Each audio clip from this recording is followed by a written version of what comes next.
ingeniero comercial Carlos Villegas Cruz, quien es presidente nacional del Frente de Organizaciones Sociales y Profesionales del Ecuador, a quien le damos la bienvenida. Salude a nuestros seguidores, oyentes y televidentes. Bienvenido. Muchas gracias por esta invitación y saludos cordiales a los amables oyentes y televidentes que siguen este importante programa.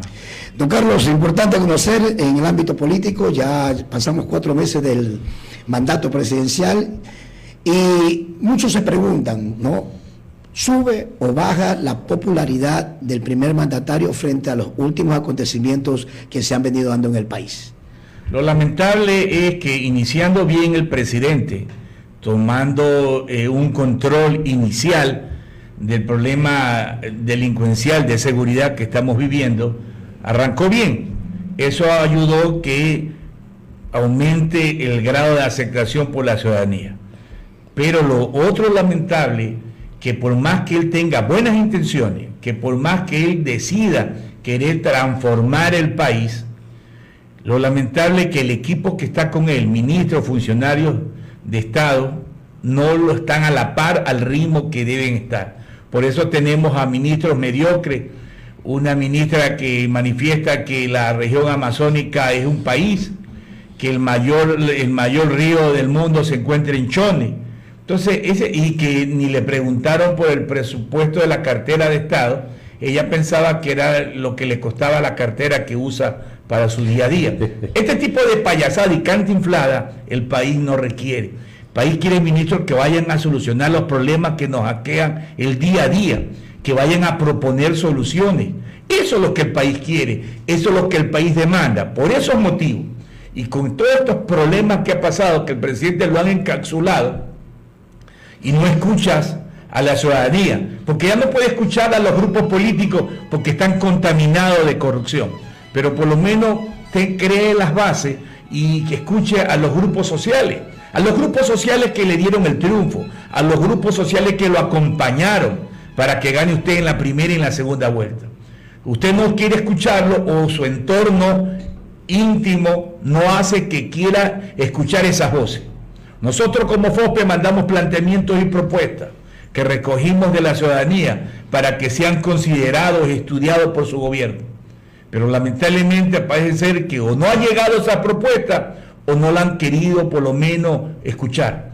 Y aquí están las consecuencias y el pueblo va a cobrar la factura. Ahorita el presidente de 80 y pico que tenía ha bajado a 60 y de acuerdo a los analistas que va a llegar por lo menos a 30 antes de la elección. Ingeniero, entonces se podría decir que por más buenas que sean las preguntas en beneficio de los ecuatorianos, la de la consulta y el referéndum a la que estamos convocados el próximo 21 de abril, sería también darle la espalda si la gente le dice no, solamente es por las acciones negativas que está haciendo en favor negativas para los ecuatorianos. Bueno, puntualicemos algo y es importante y felicito a ustedes, señores periodistas, que socialicen el tema, lo que es importante de la consulta.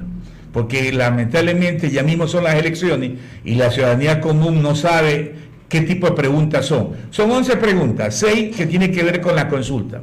Pero yo digo lo siguiente, esa pregunta de la consulta podía haber hecho él un proyecto y mandar a la asamblea para que la discutan y lo aprueben. Porque lo que pasa en estas elecciones, si el pueblo aprueba esas preguntas, él tendrá que hacer un proyecto y mandarlo a la asamblea. Y los asambleístas verán si lo aprueban o no lo aprueban.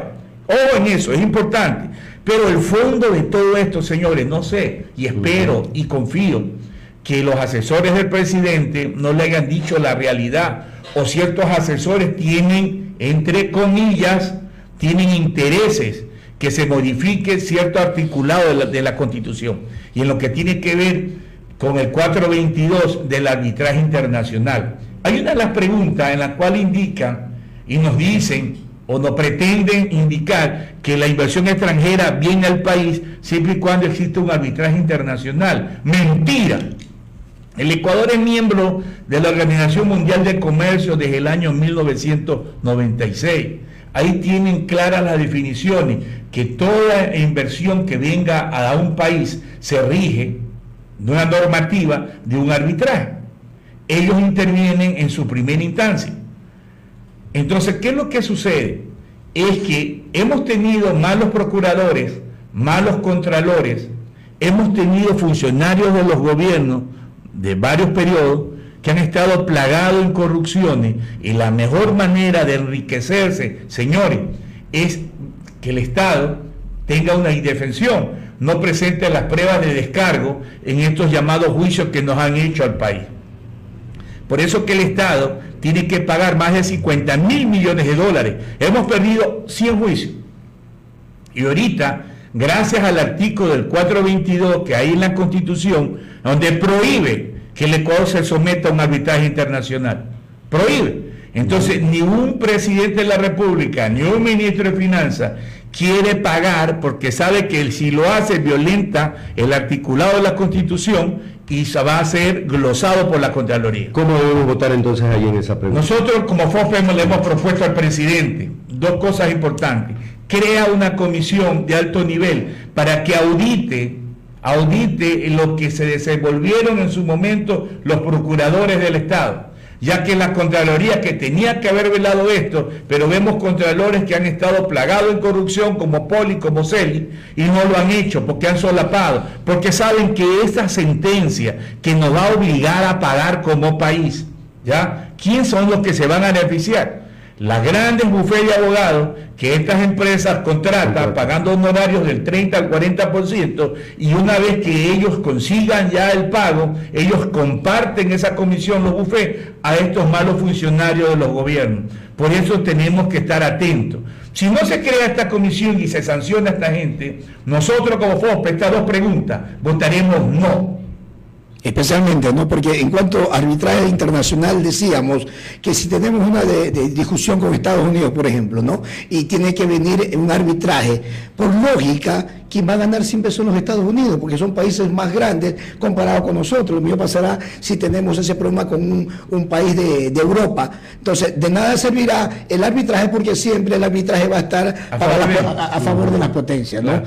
Ante eso la pregunta, no. ¿Qué otra pregunta el FOSPE está proponiendo no? El asunto en estas preguntas, 5 preguntas que están planteando en esta consulta popular, en el referendo especialmente, a más del arbitraje, es la modificación del contrato de trabajo, y sea una modificación por hora. Siempre nos aducen que la inversión quiere venir, pero hay que cambiar la modalidad de contrato. Ok, señores, cambiémosla. Respetemos lo que ya está. Respetemos, lamentablemente el país, y seamos honestos, no han tenido las clases trabajadoras, dirigentes sindicales que hayan peleado por su clase. Lo que hay ahorita, se han enriquecido, miren el dinero que tienen, y solamente han jugado por sus intereses, pero no lo han hecho para salvaguardar el bienestar de sus propios afiliados. Entonces, como los trabajadores no tienen quien los defienda, es importante que el pueblo ecuatoriano, al momento de decidir, se defienda, y con valentía. ¿Qué es lo que sucede? Venga la inversión extranjera, bien. Venga las empresas, bien. Si quieren contratar por hora, nosotros estamos proponiendo que se fije por lo menos una base del valor por hora, de 5 a 8 dólares.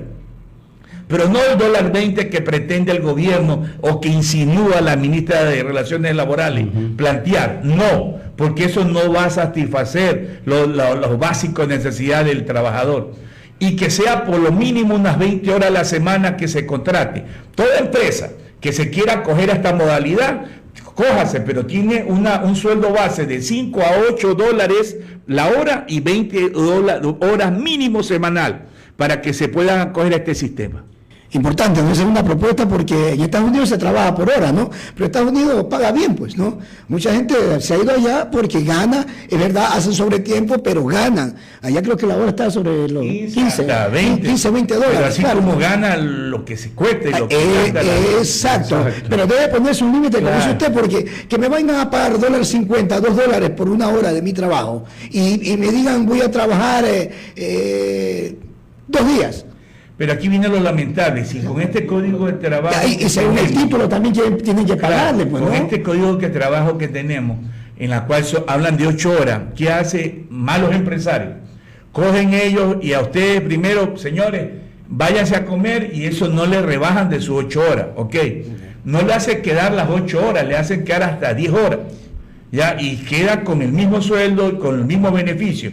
Ahora, si van a acogerse a esta modalidad, que está bien, pero puntualicemos y transparentemos esto.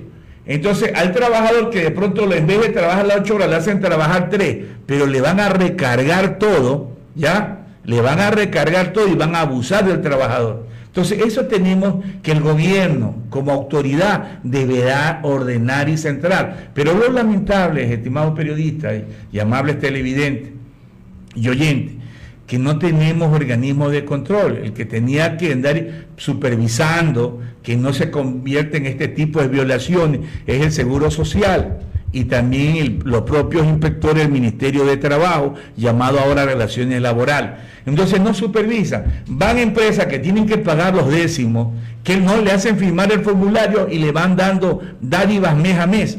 Y cuando va el inspector, sea del seguro, para ver si es verdad que usted está al día en las aportaciones o para ver si es verdad que usted ha pagado los beneficios, le dan su mordida.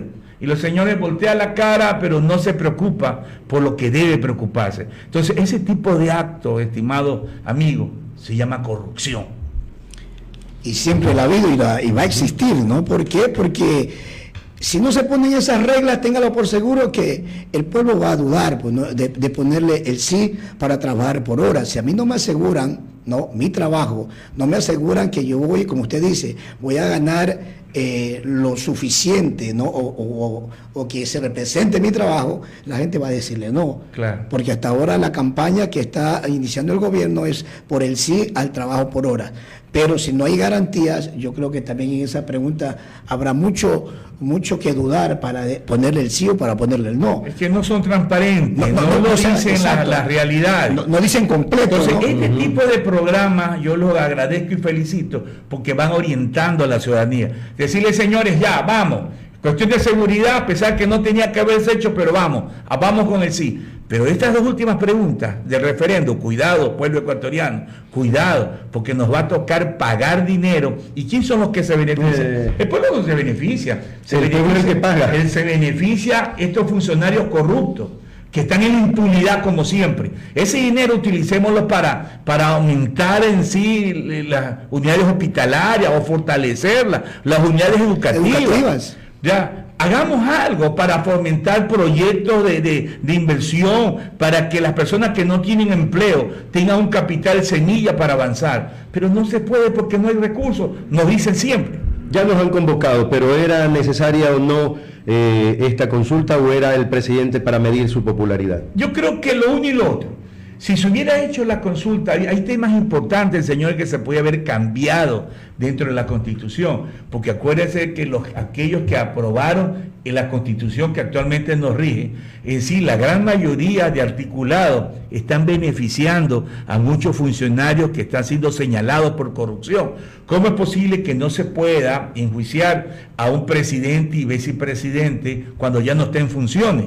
Entonces, este tipo de impunidad que armaron, los que formaron la Constitución que nos rige, son los que tenemos que ir aboliendo para que sea transparente para todos los ecuatorianos.